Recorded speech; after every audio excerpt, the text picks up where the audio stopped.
For the last sub-module of this topic of psychological treatments, we're going to talk about community and preventative approaches.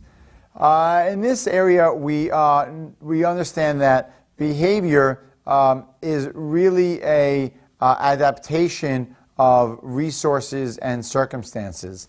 And we know that utilizing the resources of a community can be quite impactful to help alleviate or at least support those symptoms and those people suffering from psychological symptoms.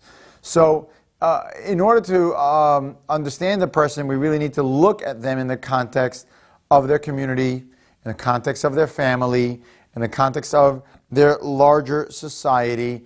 And so in doing so, we can create types of treatments within a community setting.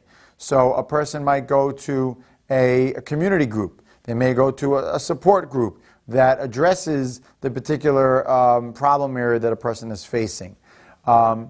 We are also taking a look at the relationship between a person and their environment. We're talking about the politics in their environment, the culture, the other influences in terms of cultural diversities and sensitivities that might exist. And understanding that we can't just treat the symptoms, we need to treat the whole person. And to treat the whole person means the person within the context of their community and of their society.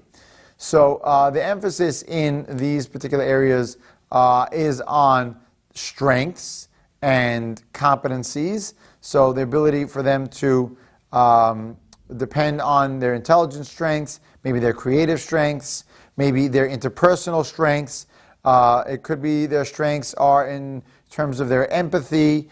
And so these are not your types of approaches that, let's say, a biological model is looking at or a dynamic model is looking at, but are very much part of the whole person when we speak about strengths. And so the community and approaches and the preventative approaches really emphasize these types of strength-based techniques to help treat not just the symptoms, but the person in their entirety.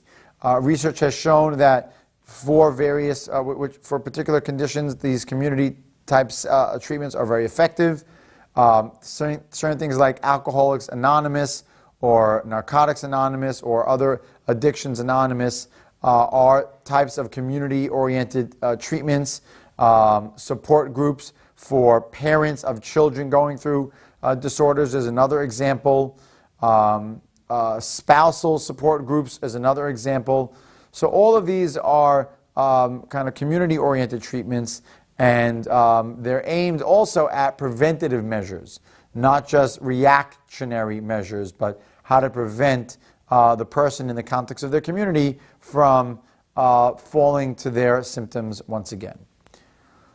So that about covers it for our psychological treatments for psychological disorders. Again, this was a chapter that had a fair amount of information presented to you. So make sure to look over the material from the videos, look over the supplemental materials that we'll point out for you, and make sure you're practicing the questions that come with this chapter so that you can have a sense of confidence in your knowledge of this particular area.